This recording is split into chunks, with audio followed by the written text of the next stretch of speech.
Last year I reviewed Elf Bowling the movie, and it was horrible.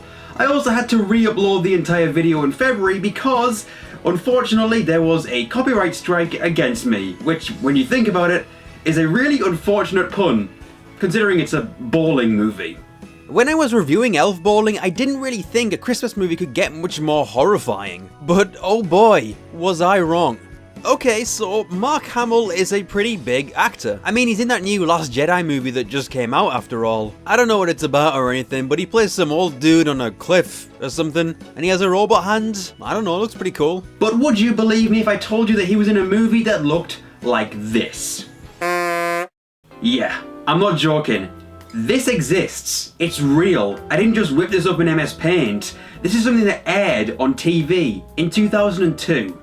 And it's called Rapsittie Street Kids Believe in Santa. It's 40 minutes long, and today we're gonna have a look. You might have actually seen quite a few YouTubers cover this little gem this month, so I hope I don't get buried in the crowd. I swear I started this video in late November. I mean, I committed to it then, and I haven't got any other ideas up my sleeve, so yeah. I also haven't watched any of the other reviews. So if there are any similar jokes in this video, then, well, they're not stolen.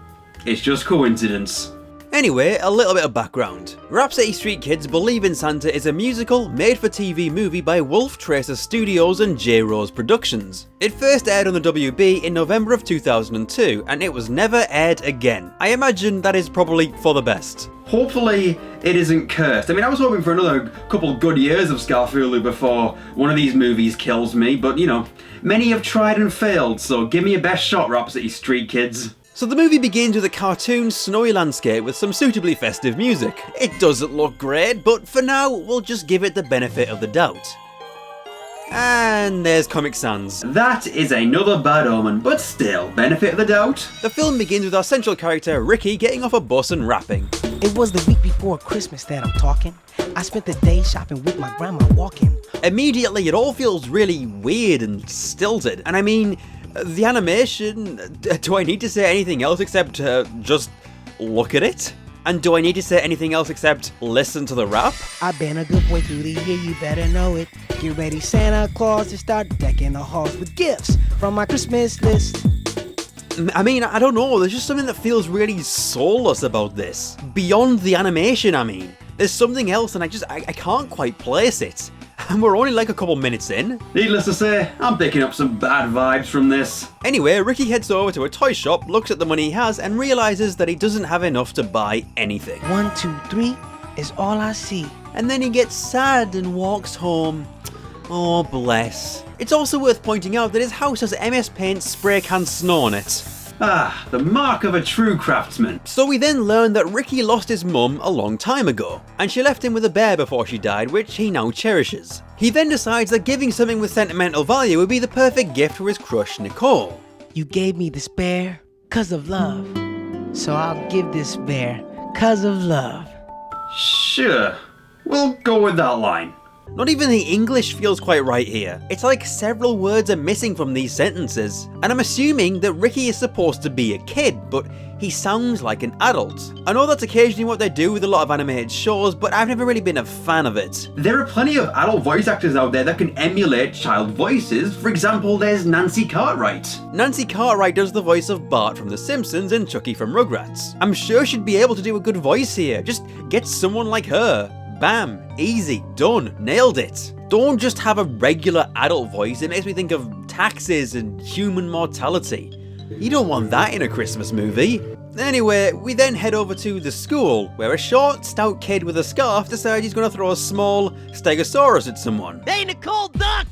I mean dinosaur! I hope he dies. So here we meet some of the other Rapsittie Street Kids. We already know about Riki, Nicole and Smithy, the guy with the scarf, but there's also Lynnae, Zeke, Tug and Todd. And all of these characters have those inexplicable regular adult voices, except Todd. Let's just see what Riki Rhymemaster can do. Okay, so one character actually sounds like a child. I wonder who did the voice of Todd then? Oh, it's Nancy... Okay, I mean, alright, they actually did get Nancy Cartwright for one character. You guys know that she can do more than one voice, right? You know, maybe I'm being petty about this, but I could ignore the adult voices if it was consistent for all of the kids. For one character to have such a wildly different style of voice, it's just jarring. Anyway, moving on from that, Todd, Zeke and Tug are basically the school bullies, and they love causing trouble for the other kids. For instance, during recess, they pelt Smithy in the head with a snowball. All around me are familiar faces. Oh, awful. Truly awful. After this, the children give presents to each other, and Nicole receives a cute little reindeer. Oh, hey, that is so cool. I wish I had one. Here. Which she is immediately ungrateful for. Wow. Riki, I don't know what you're saying. She is a spoiled brat. What makes this worse is that Lynnae was the one that gave it to her, and she basically just trashed her gift right to her face. I brought that for the grab bag, Nicole. It's a great reindeer. Also, can we talk about Smithy for a second? I mean, other than sounding like a 40-year-old sleazebag, Give me back my sandwich, or you'll be sorry. he also constantly carries a sandwich with him, like everywhere. He's not even eating it, he's just carrying it about. I'm fairly certain it's meant to be a fat joke at his expense, but it's literally ham-fisted. And something else worth mentioning here, I guess, is the lighting on the character models. I mean, the animation is bad enough as it is, but the lighting isn't even remotely good. Look at this dude's arm as he speaks, it's terrible. Oof. Freaky. Anyway, Riki makes his move to give his beloved bear to Nicole, and she starts blabbing about how she doesn't believe in Santa and she only shops at the mall, because that's where the best gifts come from apparently. Does Santa shop at the mall? No. So that makes me perfect, since all of my presents come from the mall. You're perfectly weird, Nicole. Damn, Nicole. He's got you there. So, Riki gives his bear to Nicole, and for a moment, could it be? Could he have melted through the icy exterior of a cold heart? Could it truly be? Have you lost your mind? No, of course not. Wow. This girl's actually the worst. Look at how hurt Riki is, and I mean, I don't even blame him. Go off on her, Riki, I believe in you. Just rip into her. You might be smart with books, but you sure are stupid. I give You could have done better, Riki. Nicole then throws the bear in the trash as well. Wow. Merry Christmas, everyone. Later on, while walking through the neighbourhood with Lynnae, Nicole continues her abuse of Riki from outside his house by berating his use of candles. Riki, who gave you that candle? I mean, as far as insults go, that's a bit of a reach, isn't it? It's like being insulted for owning an everyday object. In the candlelight, Riki writes a letter to Santa, asking for a video box. Is that a games console or a VCR player? Like, what are we going for here? He also wishes for the other kids to get good stuff too, even Nicole. I mean, if anything, the guy doesn't hold a grudge, even though he probably should. The letter also mentions that the bear he gave to Nicole was special and she threw it away regardless. I gave her my special bear that Mama gave me before the angels took her. Oh boy, I wonder if Nicole will find the letter and have a change of heart. Surely not. Especially since the letter definitely doesn't blow away and land outside her house. Nope, that definitely doesn't happen. This point also introduces us to Riki's great-grandma, who pretty much just speaks in incomprehensible gibberish. Oh, see, for the kids nowadays. Whoa, Grandma, you can't be saying that these days. It's a bit offensive. Oh, see, for the what is now? Grandma, please, times have changed. Unbelievable. As Nicole gets back to her house, you'd expect her to find the letter, but no, she doesn't find it just yet. Gotta get some mileage out of this 40-minute masterpiece now, haven't we? Instead, Nicole mocks Lynnae for believing in Santa, which is a major dick move. Jeez. I suppose the tooth fairy still comes for your baby teeth. Then Nicole goes inside and has a musical number about how she's the best kid in the world. The best kid in the world. Like, wow. Just wow. I don't think I've ever come across a worse human being in a Christmas movie, and I've seen Bill Murray in Scrooged. Oh my gosh. Does that suck?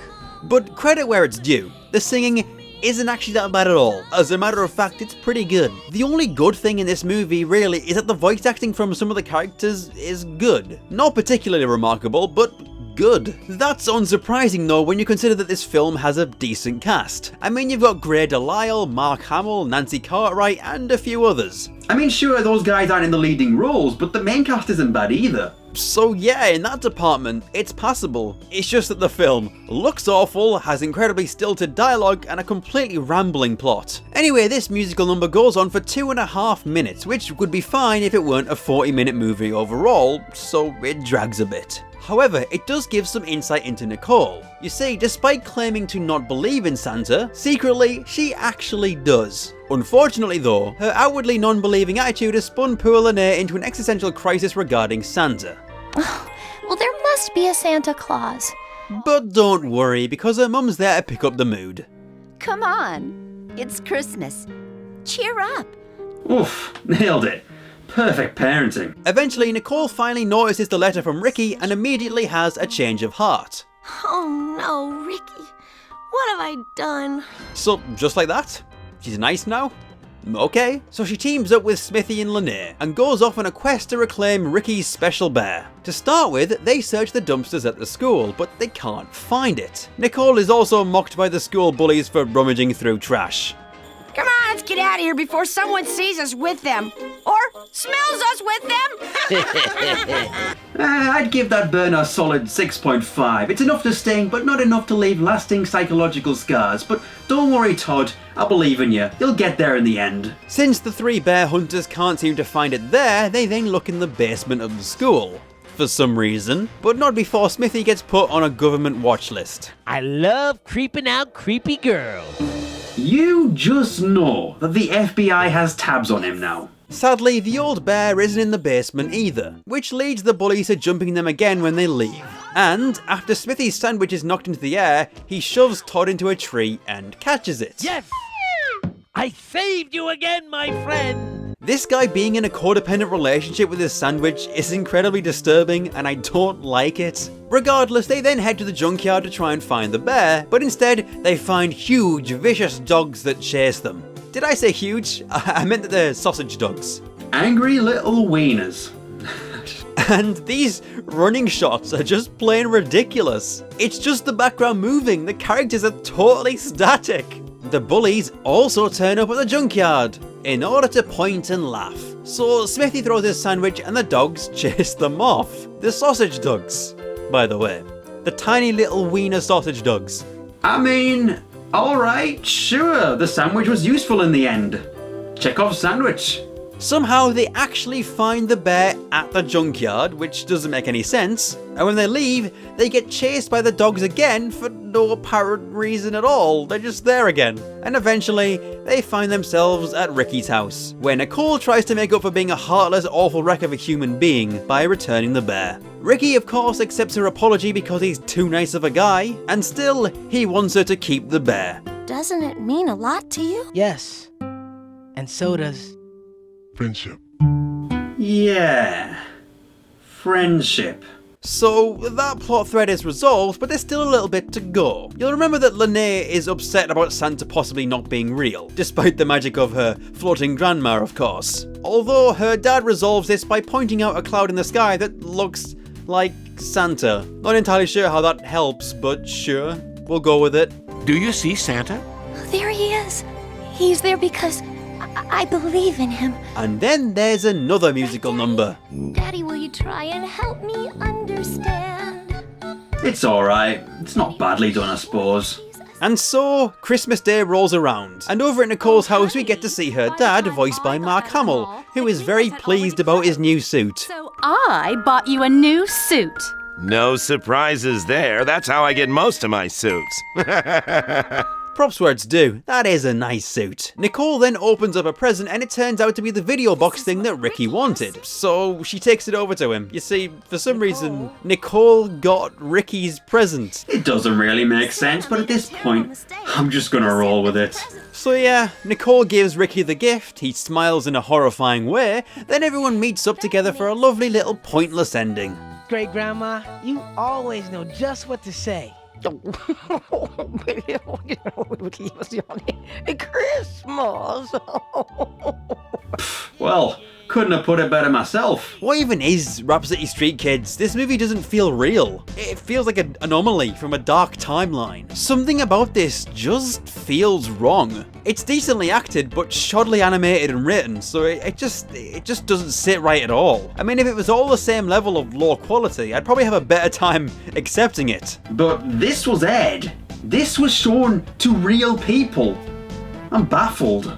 Somebody sat down, saw this final product and thought, yeah, we can show this to people. I mean, it's not even a remotely decent plot. Not even Video Brincado's worst offerings are this incoherent. At least those movies have some semblance of structure. Believe in Santa just doesn't. I mean, there's no real tension to it or any worry that something will go wrong. I mean, good Christmas movies usually have a little bit of peril, even if it's only the holiday itself in danger of being ruined. And I think Rapsittie Street Kids is trying to go with something along those lines, but it just feels wrong, uncomfortable, broken. The entire movie just radiates a threatening and sinister presence, and you know what? I reckon it might actually be cursed after all. In which case, all I can really do is just hope for the best, in that I don't get attacked in my sleep by one of these characters.